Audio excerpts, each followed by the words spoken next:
There is a lie that lives in many bedrooms, a performance so convincing that it fools even the most confident men.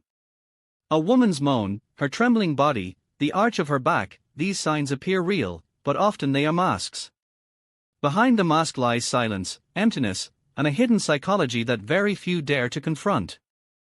Women fake orgasms not only to protect a man's ego, but also to protect themselves. It is a survival tool, a weapon, and at times, a prison. In the world of dark psychology, faking pleasure is not simply about sex. It is about power, fear, shame, and unspoken wounds that live deep inside the human heart. Freud once said that human desire is rarely honest, and nowhere is that more true than in the moment of supposed climax.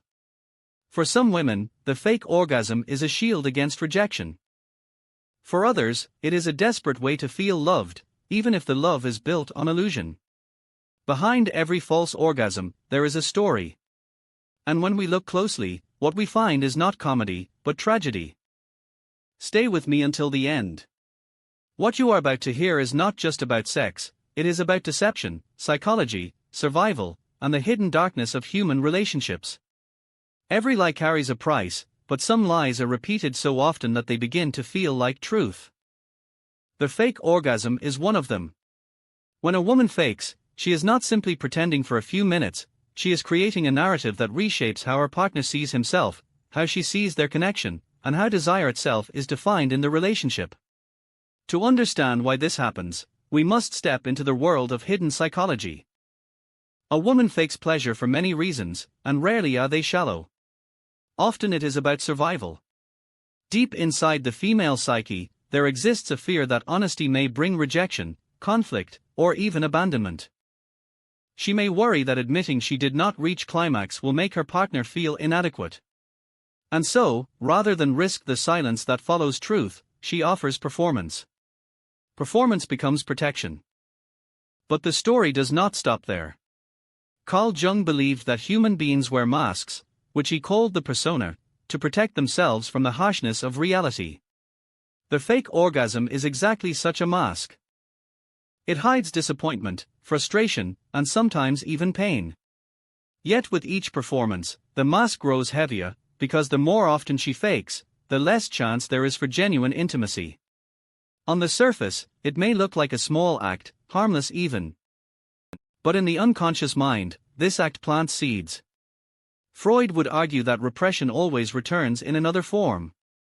What is hidden during sex may reappear as distance in daily life, irritation during small conversations, or sudden emotional withdrawal. The man may believe everything is perfect, while the woman silently drifts further away. There is also another layer, power. Some women fake not because they fear rejection, but because they wish to maintain control. If climax becomes the measure of a man's success, then faking can be used to manipulate his perception. By convincing him he has satisfied her, she can reinforce his dependence on her approval. This silent game creates a psychological imbalance where love becomes performance, and performance becomes control. Still, it would be unfair to reduce it only to manipulation. Many women fake out of empathy. They feel the pressure of their partner's effort and do not want him to feel like a failure. In that moment, the false climax becomes an act of mercy, even love. But love built on false signals cannot last. Just as a house built on sand eventually collapses, intimacy built on faking begins to crumble under its own weight. At its core, the fake orgasm is a symptom, not the disease. It points toward deeper issues: fear of vulnerability, poor communication, unrealistic expectations shaped by media, or unresolved trauma. It is not a joke. It is a psychological mirror reflecting everything that the couple avoids speaking about. So the question is not why women fake. The real question is, what are they afraid will happen if they stop? When we look beneath the surface, the act of faking is rarely about pleasure. It is about fear. Fear has always been a silent architect of human behavior. A woman may fear that if she reveals her truth, that she is not satisfied, her partner will see it as rejection. She may fear that he will leave, that he will look elsewhere, that he will compare her to others. This fear is not always logical, but fear does not need logic. Fear only needs imagination, and the imagination can be cruel. Many men believe that female desire works exactly like male desire. They assume that physical stimulation alone should be enough, that climax is a simple switch to turn on and off. But for women, desire is woven with emotion, safety, trust, and psychological connection.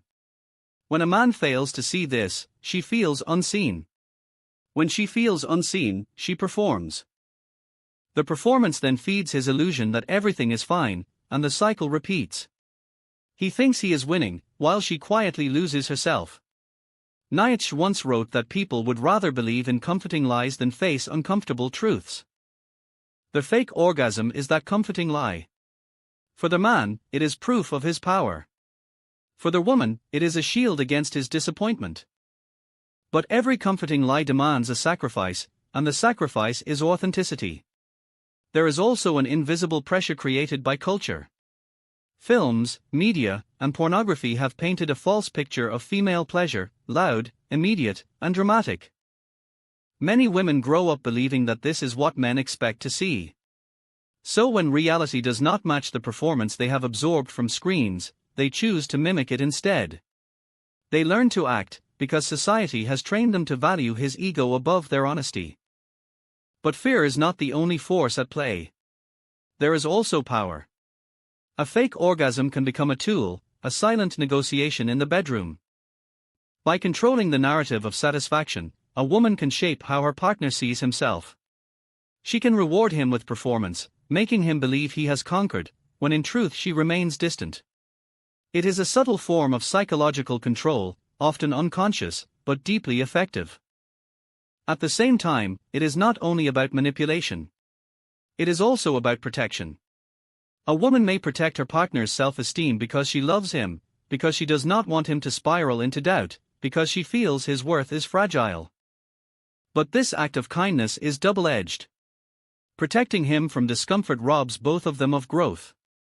She shields him from failure, but also from the chance to truly understand her. Over time, this pattern transforms intimacy into performance art. The bedroom becomes a stage, not a sanctuary. The man plays the role of conqueror, the woman plays the role of satisfied lover, and behind the curtain, both are left unsatisfied. He believes he has achieved connection. She feels further away than ever. The lie continues, until one day, silence speaks louder than moans. At the heart of every fake response lies a quiet insecurity. It is not just about sex, it is about identity. Insecurity is like a shadow, it follows people everywhere, but it grows the longest in the most intimate places. When a woman feels that her body is not enough, when she fears comparison to some invisible standard of beauty or performance, she hides her truth. She hides it not because she does not crave connection, but because she doubts she deserves it. Sigmund Freud once said that our behaviors are often disguised expressions of hidden fears. A fake orgasm is exactly that. It disguises the fear of rejection, the fear of being seen as broken, the fear of not being enough. She pretends to satisfy her partner, but in reality, she is protecting herself from the possibility of judgment. This creates a strange irony: she is most vulnerable in the moment where she is pretending to be most powerful. For men, insecurity often comes in another form. Many measure their worth by performance, by how quickly they can bring pleasure, by how strongly their partner reacts. They do not realize that their obsession with results can suffocate the very intimacy they desire. They may not notice her silence, her body language, or the subtle signs of disconnection.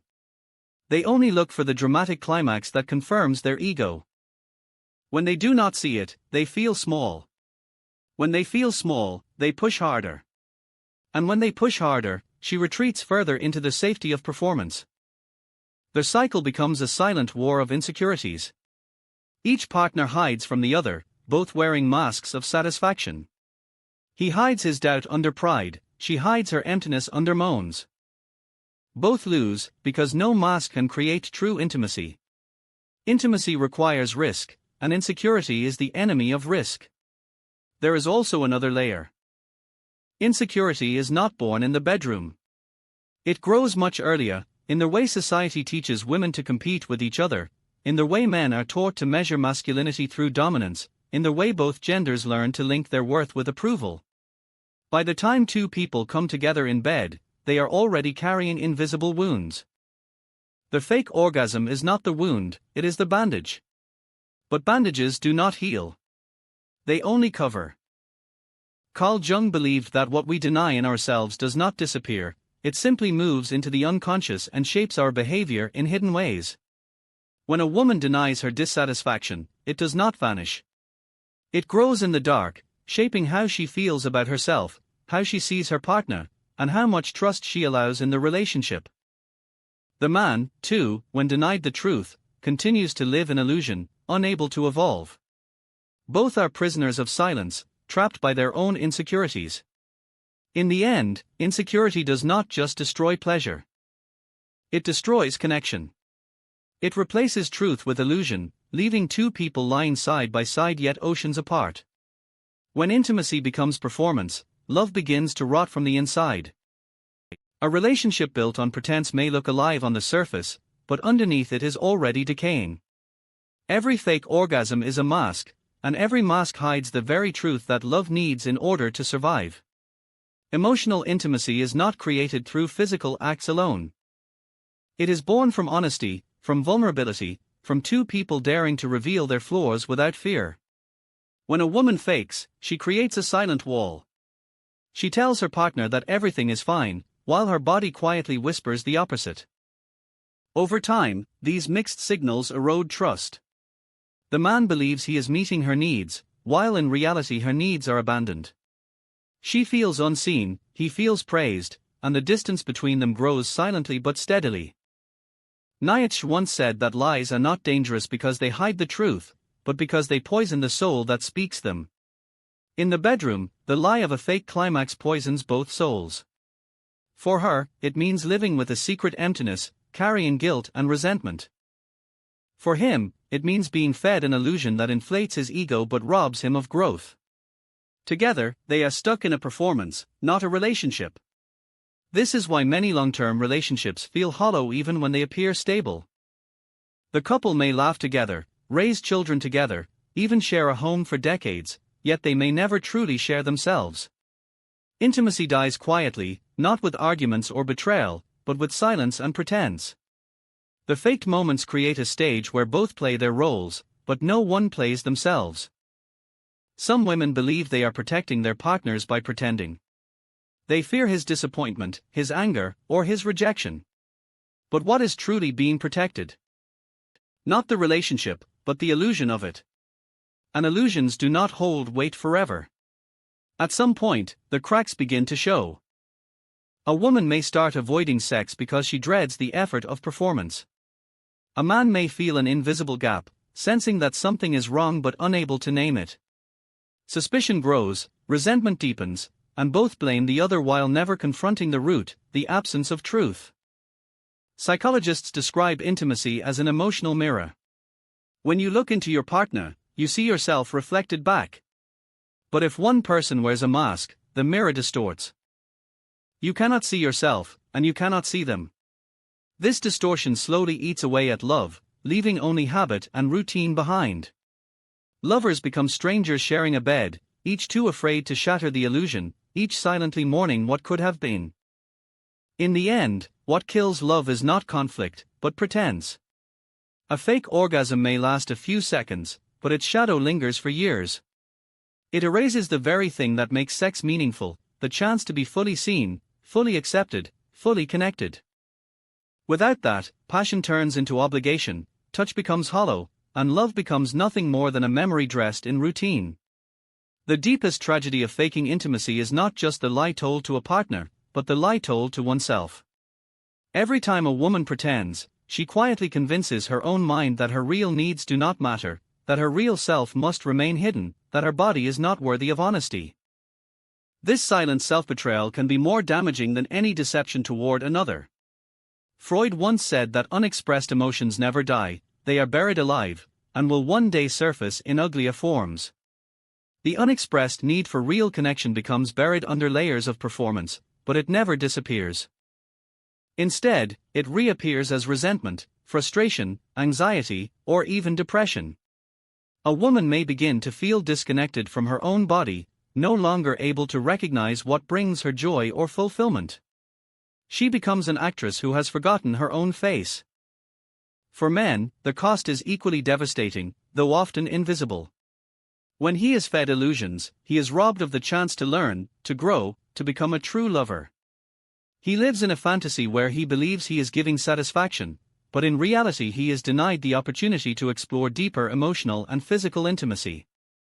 The illusion feeds his ego but starves his soul. And when the truth finally comes out, as it often does, it can shatter him. The betrayal cuts not because she lied once, but because she lied over and over, making the entire history of their intimacy feel counterfeit. This cycle is not just about sex, it is about the very foundation of human connection. Relationships built on lies, no matter how small, eventually collapse under their own weight. Jones spoke of the shadow, the hidden part of ourselves that we deny, suppress, or refuse to confront. Faked intimacy is a shadow act. It hides the truth of desire, of need, of vulnerability. And as long as the shadow is ignored, it grows darker, more powerful, more destructive. Yet there is also hope. The moment honesty enters, even if it arrives late, it has the power to transform. When a woman chooses to stop pretending, she may fear conflict, disappointment, or rejection. But she also opens the door to something far more valuable, real intimacy. For the first time, she allows her partner to truly see her, not as an actress, but as a human being with needs, fears, and desires. For the first time, he is given the chance to step out of fantasy and into reality, to become more than a performer himself, to become a true partner. Breaking the cycle of pretense is not easy.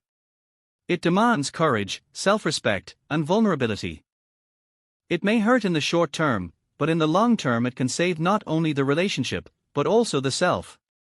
Because at its core, intimacy is not about perfect performance, it is about imperfect truth.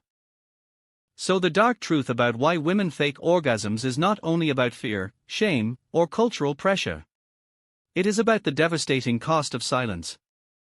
Every fake moment kills a piece of love. But every honest word, no matter how difficult, has the power to bring it back to life.